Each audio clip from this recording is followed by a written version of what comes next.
Hey folks, it's Janek Gwizdala. It's the Janek Gwizdala podcast. I have not uploaded an episode of the podcast, actually, just an episode of the podcast in a while, but also not to this channel if you're watching on YouTube. If you're not watching on YouTube, nothing else has changed. Forget everything I'm about to say for the next 3 minutes. But if you are used to watching the podcast on YouTube, I'm making some pretty significant changes right now and moving forward and kind of reframing what my goals are for 2026, specifically with YouTube and how that fits into my life as a musician. I haven't posted on this podcast dedicated channel in a while because I thought, you know what? I have this channel. I'm not a super huge channel. The podcasts aren't getting that many views. If I'm going to get them to the biggest audience, let's try put everything on the main channel. And that really doesn't work. It doesn't work in terms of how YouTube serves up that information to people. And it really showed me recently with the growing popularity of some of the more harmony and theory and sort of lesson-based videos I've been making for YouTube, how different a lot of the things I do are. They fall kind of into three main categories, and I'm going to talk about those a little bit in this episode and how I'm going to deal with those, where I'm going to put those things, and how I'm going to restructure my entire output as a musician, as a, for want of a better phrase, content creator. So that's what this episode is about. We are also going to get to some gear things, some touring things, some just things of musical interest, things I'm really passionate about as a musician, as a bass player, as, again, reluctant to use these terms, but as a YouTuber on some level. I'm going to talk about all of that. And the restructuring of my channel and what is going to become channels, multiple, one main channel for the lesson stuff, one channel for the podcast stuff, one channel for live clips and performances. They really fall into three such different categories of audience that there's very little crossover. I think when I apply the right amount of attention to each lane and put them in the right place, serve them to the right people, I think I'll be making better use of my time. And I won't be stressing about, why didn't this video do so well? Or am I not saying the right thing in these videos? Or is my point that I'm trying to make not coming across in the right way? I don't want that to be reflected by view counts and numbers of comments and likes or dislikes. I want that to be a sort of internal confidence thing where I say, actually, you know what? I do know something about harmony. I do know how to relate it to the bass, and I do have a message to give when it comes to sharing that with people. I want to just be able to sit down in front of the camera and do that on a pretty regular basis, maybe once a week, once every other week, and share what I'm working on, what I'm thinking about, and how that might relate to your world. And at the same time, I want to record music. I want to do all of these other things. And I want to talk about gear, and I want to nerd out about things when they come into my orbit and share them with you, share my thoughts, show you what I'm doing with them. So with that said, let's get into why this shift is so important for me in order to be more productive and to bring down the stress levels a little bit and bring down the anxiety and bring back some confidence to the message that I want to share. One of the most important things on my sort of my agenda, my schedule, I've got a list of things here that I want to talk about. It's really important that I get them in order and share them with you. Of course, at the very top of the list is music, is playing the bass, and is writing music, recording music, and sharing that with you, the listener. And 2026, like I said at the top of the episode, is a restructuring and is a whole new outlook for me in the way I do things. Music and recording music is a massive part of that. I initially started out the year thinking, okay, I'm going to do 3 projects. That's something I said in the back of my head maybe a year and a half ago. I want to try and put out 3 albums a year until the end. Whenever the end comes, I want to have been true to myself, because I think 3 is a reasonable number. I know I have enough ideas. I have more than enough ideas for 3 albums. I want to try and do that every year. Okay, so then the cogs started turning. How do I accomplish that? What is the mechanism? What is the workflow? Who am I going to work with? How do I surround myself with the best people in each of the different departments I need to create that music? Okay, great. So that's been in motion for some months now, even about a year. And then something came on my radar. I was like, oh, that would be really cool to do. And it is a recording project. It's 3 more albums. I don't think they'll necessarily all come out this year, but I will, at the end of 2026, hopefully have tracked 6 complete albums. 3 of them being studio projects, one being a duo project with a vocalist doing working on traditional Scandinavian folk music, something I've been really passionate about for a long time. I've listened to a lot. I've even played and worked into my vocabulary and my playing, so I'm getting stuck into that. I want to do a follow-up album with Daniele Camarda for the bass duo thing. We are having a call, what are we today? It's Monday, so we're having a call on Wednesday to figure some things out about that. Hopefully our schedules are going to line up in the not too distant future, maybe in Europe, to go do that. So that's project number 2. And then I've wanted for the longest time to work with a very old friend of mine, someone I went to Berkeley with, someone I've played together not an insignificant amount in the past, and that's John Shannon, my great friend John Shannon, guitarist, singer, just multifaceted in everything he does stylistically. He put out a record recently that's straight up organ trio, hollow body guitar, and then at the same time I go check him out in a band called The Shift, which is like totally rock and roll, singing his ass off, playing flying V and shredding solo. So I want to do a band style record with him and my good friend Jim Bogios from the Counting Crows. So that'll be the 3 of us, because Jim's an amazing vocalist as well. So that's sort of the end of the year. That's a plan for the end of the year, because that involves songwriting. That means, John and myself at least getting together 2 or 3 times before the sessions to actually write some songs. Don't worry, rest assured, I am not singing. That is not happening. But I do want to be in the center of some songs, and I want to be a part of writing those, playing those, recording them, shaping them, and having that as part of my catalog of recorded music. And then this other thing, I think I hinted at it maybe in a previous episode of the podcast, but this other idea came in. I was like, I really want to start documenting live shows, but not just randomly, not just, there's the bootleg stuff on the website. I've started to upload tons of bootlegs from my career, and that's really fun to listen to and to remember and to sort of chronicle and archive. Super fun.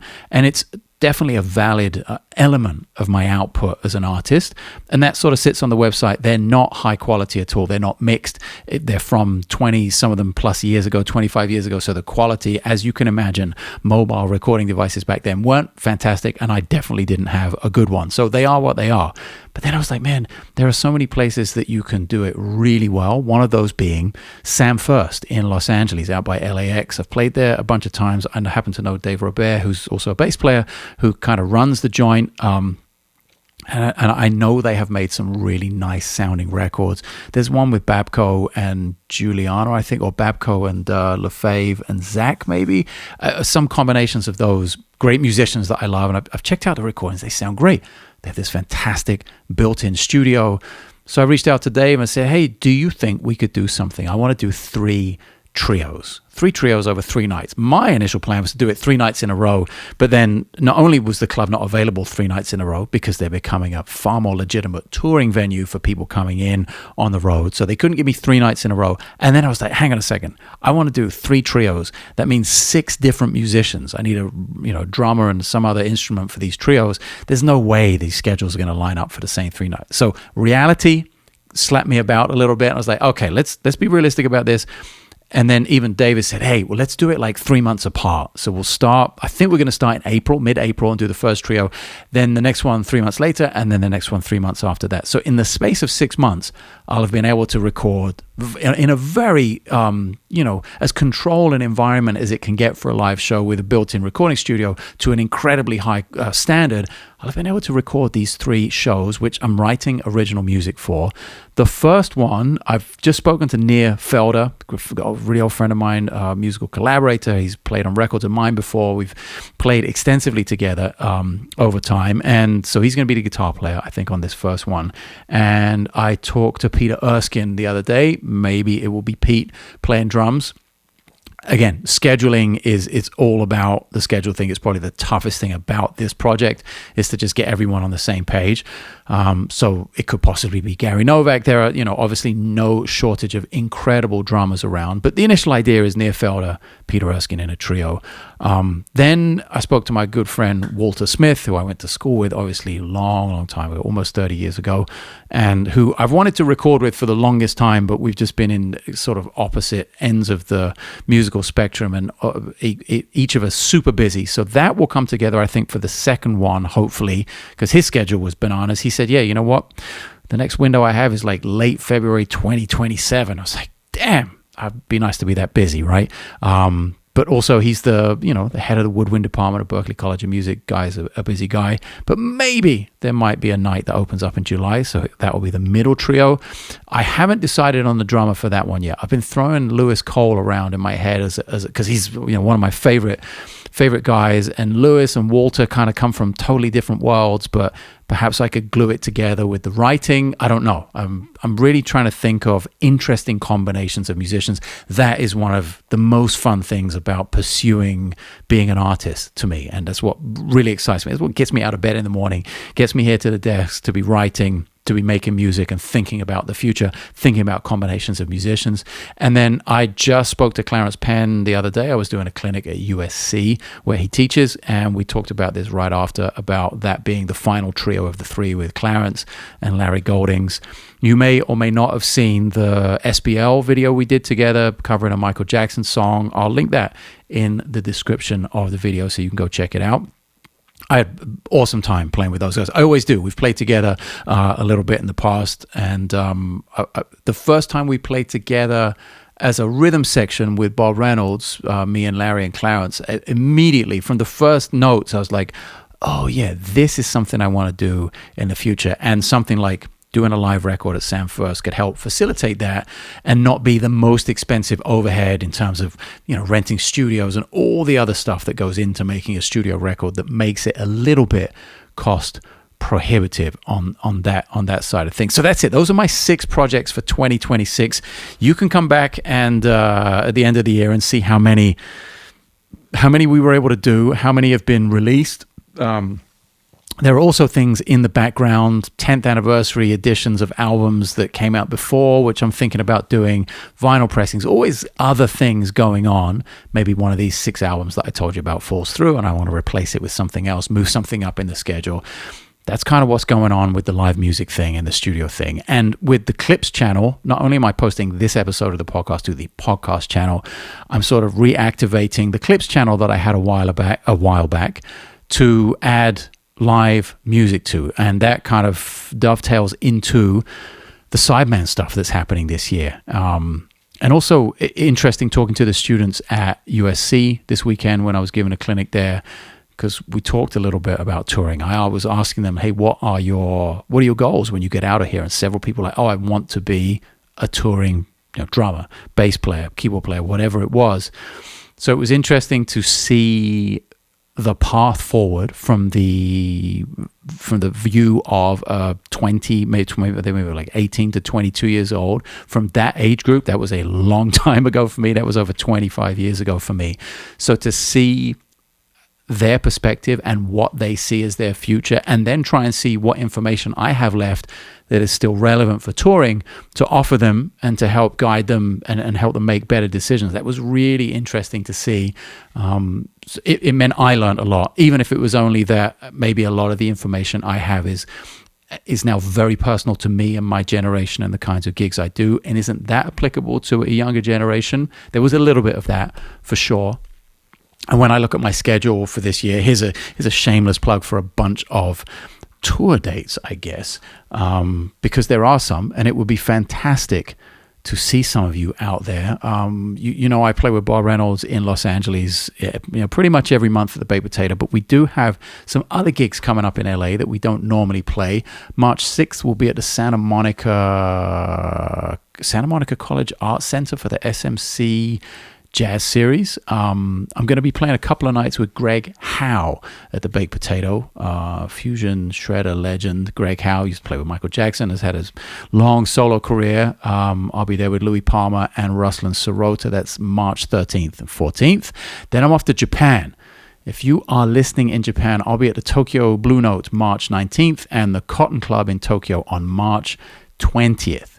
So drop a comment below. Let me know if you're going to be around for any of these shows. We've got a little warm-up show for our European tour with the Oznoi Trio with Clarence Penn. Oznoi, April 6th in LA at the Baked Potato. I'll sneak in one more Bob Reynolds gig, April 16th at the Baked Potato, and then we hit Europe. I believe we start out in Rotterdam on the 9th, Prague the 11th, Brno the 12th. This is all in May.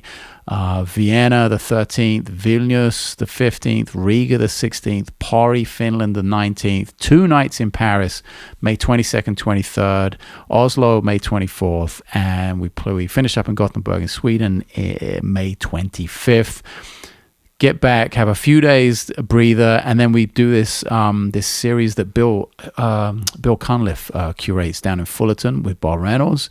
Then it's off to the UK with Steve Smith in June, 26th, 27th in London at Ronnie Scott's, the 29th of June at Band on the Wall up in Manchester. And there's a whole other April part of the schedule which isn't locked in yet, but it's looking like Hong Kong, Taiwan.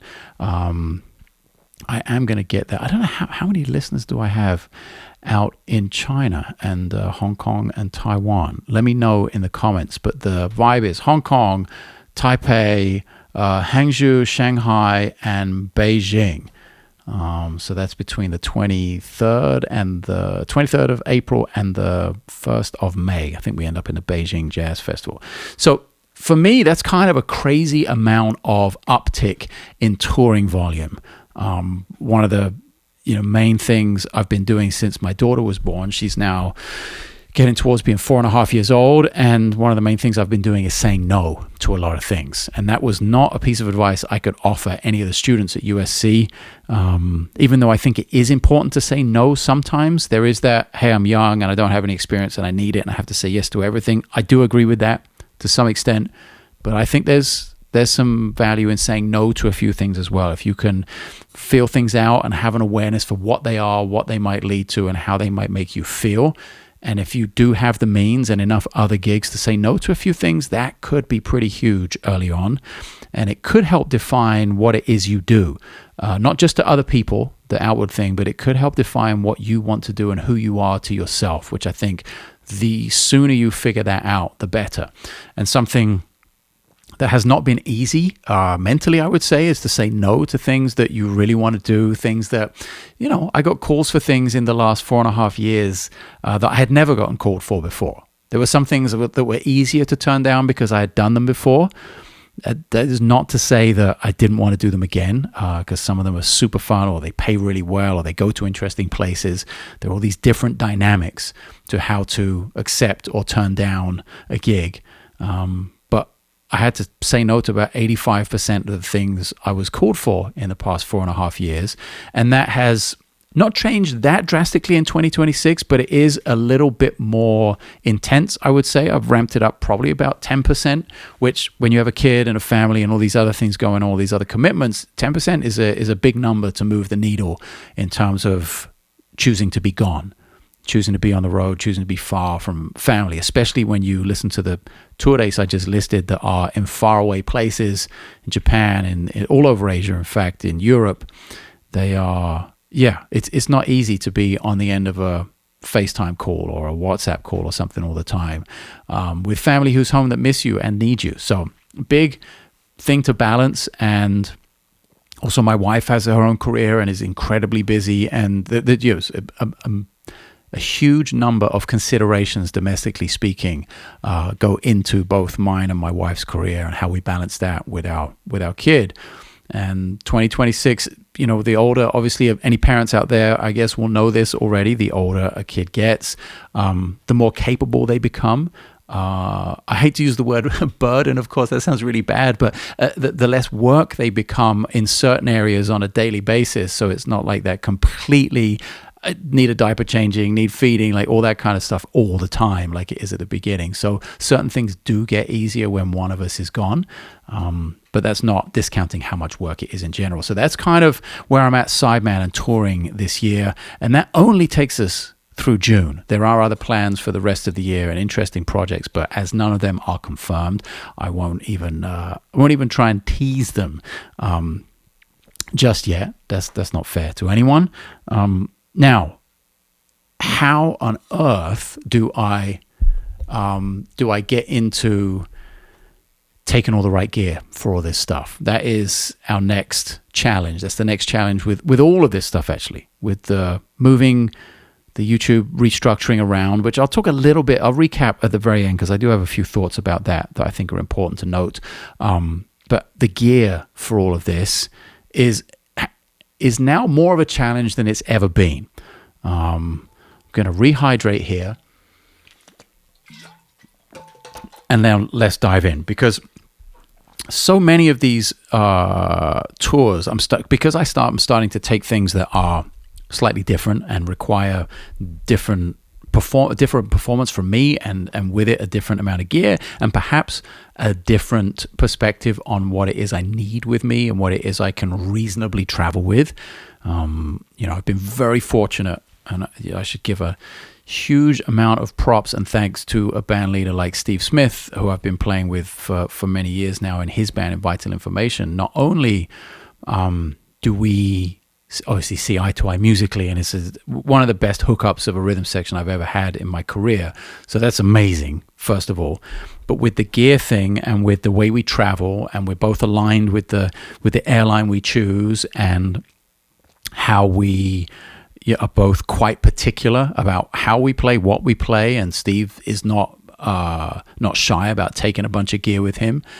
So he understands that, and when I bring a bunch of gear with me, that's not something he's like, oh my God, how are we going to do this? We always seem to figure out a way to do it.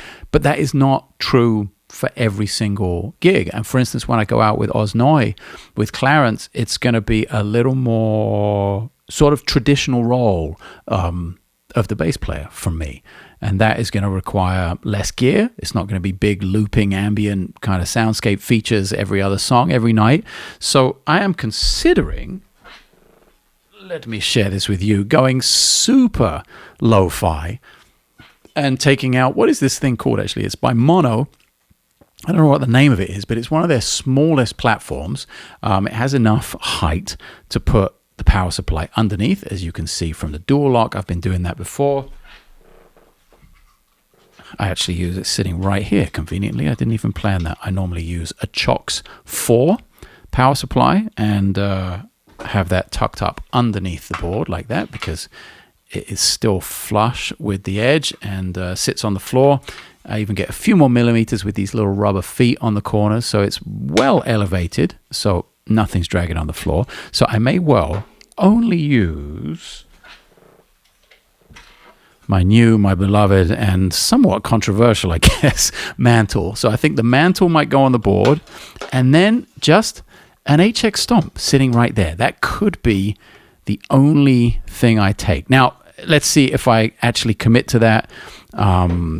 After we play our warm-up show in LA, I am actually going to take all of my stuff to the gig because I could throw it in the car, and let's see what we actually get to on the gig. We'll find out a lot more about the music, and I will find out a lot more about my place in the music and exactly which songs we're going to play after that gig in LA. It's really useful to have a little warm-up gig like that and not just show up cold in Europe with no rehearsal, kind of not knowing exactly what you're going to need.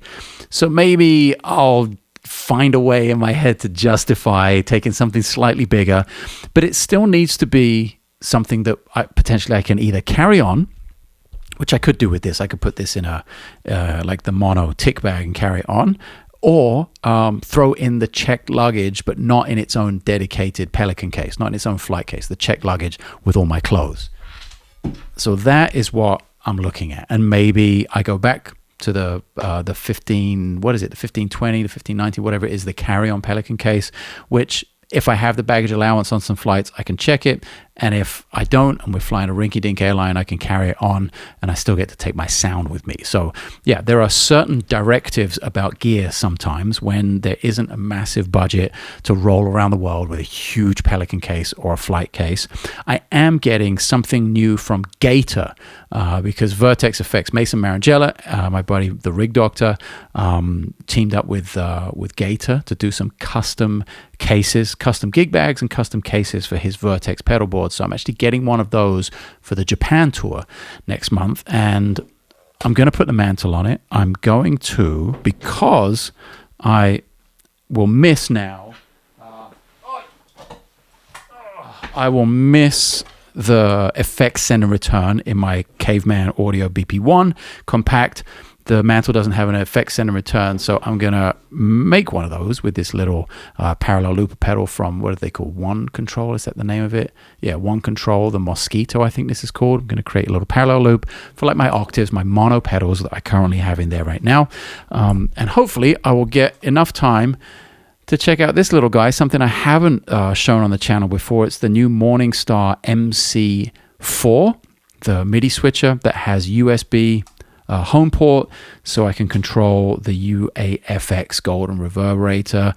And with these, oh, this isn't actually the one because I got better ones with right angles on them, but these mini TRS to 1/4 inch, like 1/8 inch to 1/4 inch TRS cables can control the Mood, all the Chase Bliss pedals, the Mood Mark II and the Generation Lost Mark II. So it's going to be a really nice full MIDI setup, I hope, for Japan on this slightly more compact board, and in the Gator gig bag and Gator flight case. So I'll be road testing that Japan in about 4 weeks time. Hopefully I'll do a pedal board build video, which may come out as part of the podcast. And it is quite amazing to me that if I'm really honest about the gear, if I'm really honest about what I use on every gig, it is kind of amazing that I could, especially with the MIDI controller, I think I really could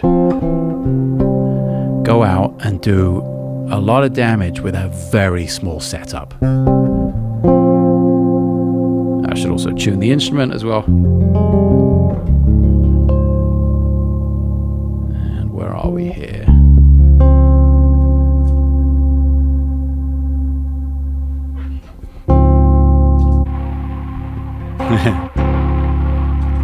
Yeah, there are very many options on the board right now, and if I'm, like I was saying, if I'm really honest about what it is I use every time on a gig, it's probably about 1/3 of the pedals I have on the board every gig.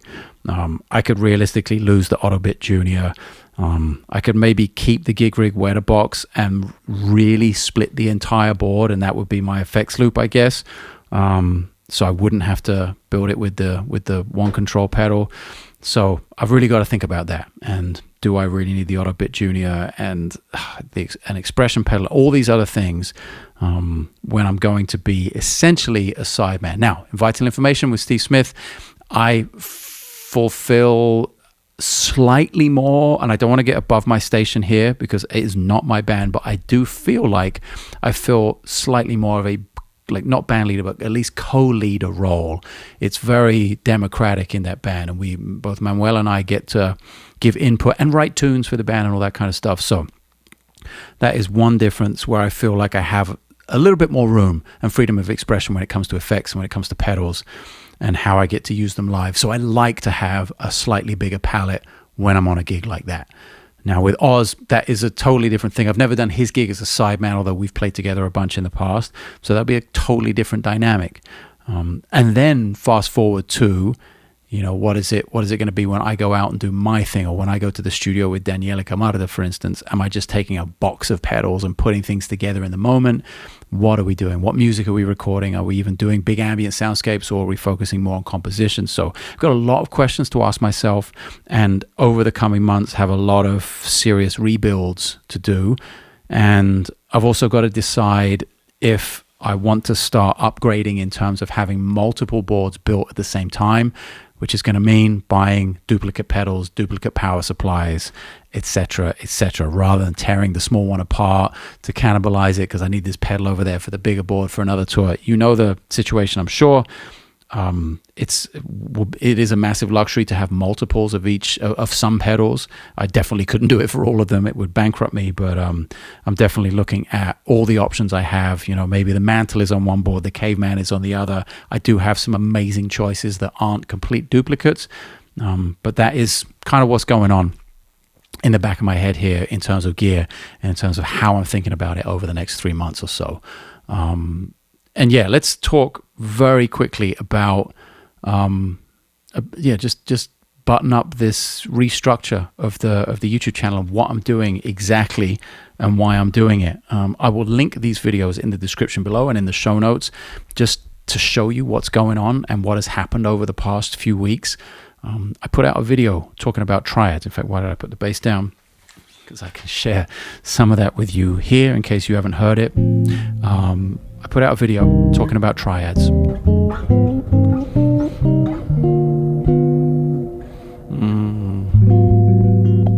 And for some reason, it did very well. It got a lot of views. It attracted a lot of new subscribers to the channel and a lot of great feedback in the comments and good conversations, more importantly, good questions about all that stuff in the comments. And made me think about, okay, that worked. And it was almost, without even thinking about it or planning, it was totally unplanned, as have all of my uploads been, I guess, forever. I mean, I've never really planned sequential or batched episodes. It's just, I'll put up a gear video here and an episode of the podcast, and maybe I'll talk about triads. Well, the maybe I'll talk about triads moment, I wouldn't say it went viral, but in terms of my channel, it really sort of highlighted like, oh yeah, okay, this is something people obviously want to hear about. That was the overwhelming response. It was produced or made in a way that connected with people. It wasn't crazy advanced. It wasn't complete beginner, and had some sort of flow to it, some sort of arc. And I was like, okay, let me see if I can make a follow-up to that. It felt like part one. And when I sat down and thought about it, I was like, no, not only is that part one of 2 or 3, it's actually kind of part one. I want to say it's part 1 of 4. So essentially what happened was that became video 0. And then I have this kind of 3-video arc to follow up on it and to really break down some of those initial ideas. And the second video 1 of the next 3, did even better, did like twice as well. And so I started reading, and I've been following, I listen to like Colin and Samir and all of these podcasts and fascinating interviews with people who make very successful YouTube content and have big channels. And this overwhelming theme of being focused on one subject and consistent with it came through. I mean, Adam Neely told me about this years ago when I first interviewed him on my podcast. I have heard this from so many other, like I said, interviews and videos made exactly about this topic. So I was like, okay, let me just see. I'll make one more triads video and let's see how it does. And I said, I'm going to upload it and I'm just going to ignore it for a day. I'm not going to look at the numbers. And when I went back 24 hours later and looked, I was absolutely shocked. I thought it was going to be, I'll get 1,500 views and that first one will have been an anomaly. And it was doing so much better than the first one and was bringing in new subscribers. And again, great questions, great feedback in the comments. Okay, I'm onto something here. The more I read, the more I listened to these things and actually paid attention for once, was like, yeah, don't upload a random gear video about a power supply and then that's 12 minutes long and then a 53-minute episode of the podcast that talks about 9 different things and then try and get people to remember that there was this thread about harmony and triads somewhere 3 or 4 weeks later. That doesn't work. So that's why I'm restructuring the whole thing, having the podcast here, having the live music and the clips and the studio stuff on the clips page. And I guess I'll do the gear stuff within the podcast because I can talk a little bit longer about it. And I'm going to try and keep the main channel for this harmony-centric, theory-based, I hate the word theory, but harmony, melody, just music learning. And it makes sense with the 21 or 22 books I've written on various subjects pertaining to harmony and melody and jazz and bass and all of those things. So I'm going to try it for 90 days, maybe 120 days, 3 or 4 months. I'm going to try and focus on that on the main channel and see how it goes. And if it goes anything like it has been doing for the past couple of weeks, it will really make a significant difference as to what I'm able to do, period, actually, in terms of having a real income from, not from YouTube ad revenue, but from the exposure to the books and to the fact that I am actually a teacher and I do have something to say. I do kind of know what I'm talking about when it comes to a very few subjects, the bass, harmony, stuff like that. And that allows me to put some of these crazy projects that I talked about earlier on, these recording projects together and share music with you. And of course, ultimately, the goal of it is to be out there performing live, maybe turning down the volume on the sideman stuff that I talked about today and turning up the volume on bandleader stuff and projects that are co-led and, initiated by me. And it all helps me to move around the world and do interesting things and share them with you. That's always the ultimate goal. So the harmony stuff on the main channel, the podcast lives right here. All the clips and the live music and the studio stuff and the stories about behind the scenes of writing and composing and, being an artist, that will be on the Clips channel. And sort of the nucleus of it all, the central location where you can branch off from and get all this stuff, will be the newsletter, will be the Substack thing. It's completely free. There's a sign up link in the description of the video. If you're not on it already, by all means, sign up. It's completely free. I don't spam you in any way at all. It's not just a massive marketing thing where I like Dollar Shave Club or Cash App or something where I just send you, commercials every day. No, that's where the podcast comes out. That's where I share things that are happening. And that's where you'll be able to choose what it is you listen and where you listen or watch in terms of what I'm doing. And it's, like I said, it's totally free. It's a niche audience. There are about 10,000 people on that list, which is, I know, not an insignificant number of people, but compared to 106,000 on the main channel and growing like insanely this week, it is a smaller number. And I know that the podcast is a niche thing. The live and the musical side of stuff is a niche thing. So I don't want to blend those all together and have none of them be successful or none of them reach their potential in terms of reach. So that's it. That's where I'm at. That's how this got to be over here on the podcast channel again. That is the shortest rambling explanation I can give for it. Get in the comments. Let me know your feedback. I know it's not going to be for everyone, but that's okay. And if the new setup moving forward is not for you, let me know what is for you. That would be always interesting. Don't say, well, fuck this because I hate it or whatever. Just get in the comments and say, I'm feeling this, but I'm not feeling that. I'm all about hearing the feedback, negative and positive. And either way, let's make it constructive if it's critical, so I can do better in the future and help you get to more stuff and have more fun playing music.